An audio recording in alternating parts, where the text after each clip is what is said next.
Hello, dear listeners. Hope you all are safe and sound and doing your work properly.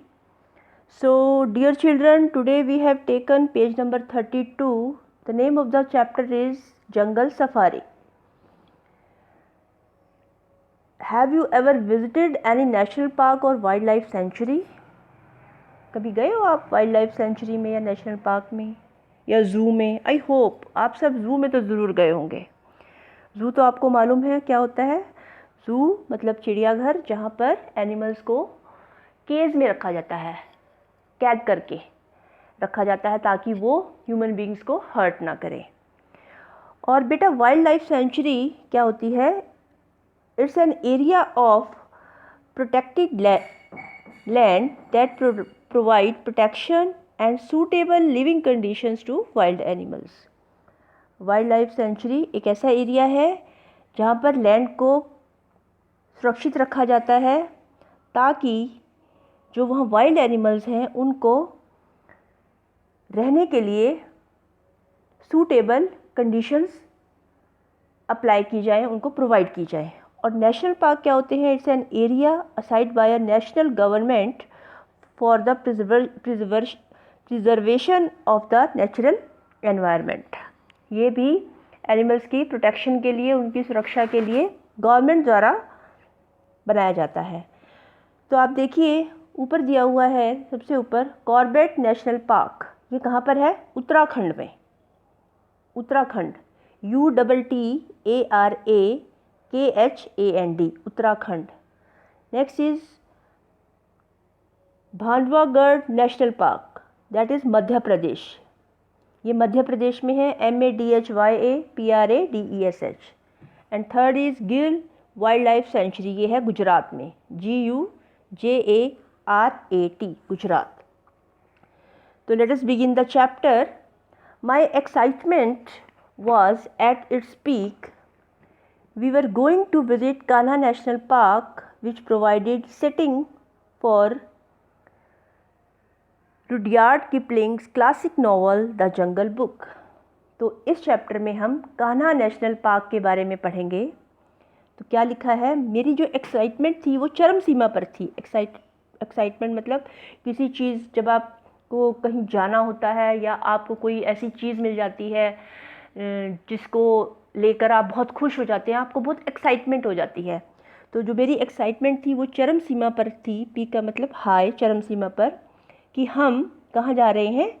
Kanha national park जा रहे हैं। और वहाँ पर जो रुडयार्ड किपलिंग है उनको अपनी नॉवल, अपने उपन्यास को लिखने के लिए, कौन सा उपन्यास है उनका? द जंगल बुक, उसको लिखने के लिए एक प्रॉपर सेटिंग, एक प्रॉपर जगह मिल गई है कान्हा नेशनल पार्क। आपने द जंगल बुक देखा होगा, टीवी में कार्टून मोगली है, उसमें जंगल जंगल बात चली है पता चला है, आप सब ने वो देखा होगा, तो उसमें आपने खूब एंजॉय किया होगा। तो ये उसी बुक के बारे में बात की जाएगी।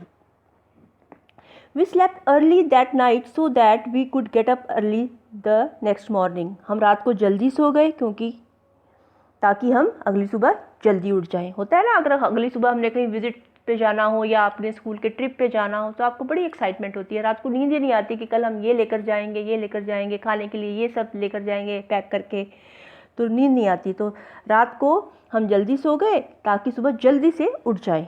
As the alarm rang, my sister and I jumped out of our beds and quickly started to get ready for one of our thrilling journey ever. जैसे ही अलार्म बजा, अलार्म लगा के सोए थे, तो मेरी बहन और मैं बेड से एकदम कूदे और जल्दी से तैयार होने लगे। किसके लिए? अपनी रोमांचक यात्रा के लिए। थ्रिलिंग का मतलब होता है रोमांचक, जर्नी मतलब यात्रा, रोमांचक यात्रा के लिए तैयार होने लगे। A visit to Kanha national park on a boat. और हम कान्हा नेशनल पार्क किस में जाने वाले थे? बोट में। This was the first time we were going to experience it and very thought infused zeal in me. बेटा इन्फ्यूज का मतलब होता है संचार होना, और ज़ील का मतलब होता है उत्साह या जोश। तो ये हमारी पहली यात्रा थी और हमारा पहला एक्सपीरियंस था। ऐसा सोचकर हमारे मन में जोश भरने लगा, जोश का संचार होने लगा हमारे अंदर। ऐसे सोचते ही हमारे अंदर जोश आने लगा। ठीक है, now next page, page number 33। As we approached the lake, the foggy weather did not deter our spirits. deter का मतलब होता है कम होना, spirits मतलब उत्साह। जैसे ही हम लेक झील के पास पहुँचे, जो धुंध वाला मौसम था वो हमारे उत्साह को कम नहीं कर सका।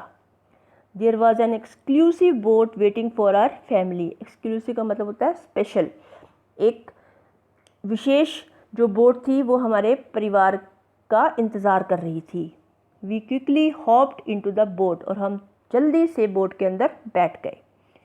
While the mist unfolded over the waters of the vast artificial lake, I was mesmerized by the beauty of the nature around me. Mist का मतलब होता है कोहरा, धुंध, सेम मीनिंग है। वास्ट का मतलब विशाल, और अनफोल्डेड का मतलब हटना। मेस्मराइज्ड का मतलब होता है मंत्र मुग्ध होना।